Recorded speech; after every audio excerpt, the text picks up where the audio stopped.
ஓம் சாய்ராம். என் அன்பு செல்லுமே, என்னுடைய தங்கமே, இத்தனை நாட்களாக சாயி நான் மற்றவர்கள் சொல்லி கேள்விப்பட்டு இருக்கிறேன். மற்றவர்கள் என்னிடம் உங்களை பற்றி ஏதேதோ சொல்கிறார்கள். நான் சாயை பார்த்தேன். சாயோட குரலோ எனக்கு கேட்டது. சாய் என் கனவில் தோன்றினார். என் வாழ்க்கையில் லீலையை செய்தார். இப்படியெல்லாம் பலரோ பலவிதமான லீலைகளை உங்களை பற்றி சொல்கிறார்கள்.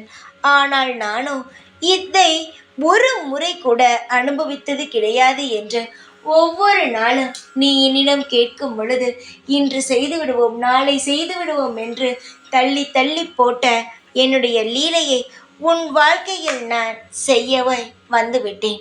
இன்னும் 10 நிமிடத்தில் நீ என்னை நிச்சயமாக பார்க்கலாம்.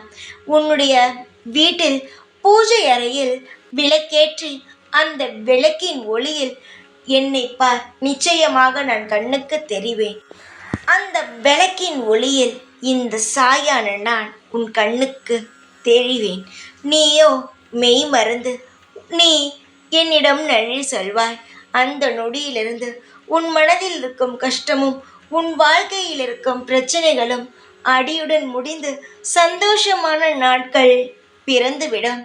நீ கவலைப்படாதே. உன் வாழ்க்கையில் எவ்வளவோ பிரச்சனைகளை கடந்து சாதித்து வந்து விட்டாய். திரும்பவுமா உனக்கு பிரச்சனை வரும்?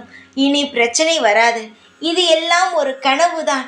உன் வாழ்க்கையில் இப்பொழுது நீ சந்தித்து கொண்டு இருக்கும் அனைத்து விஷயங்களுமே ஒரு கனவாக மாறி இனி உன் வாழ்க்கையில் சந்தோஷமோ நிலைத்து இருக்க நான் ஏற்பாடுகள் அனைத்துமே செய்து விட்டேன். இன்று நான் உனக்கான லீலையை செய்வேன்.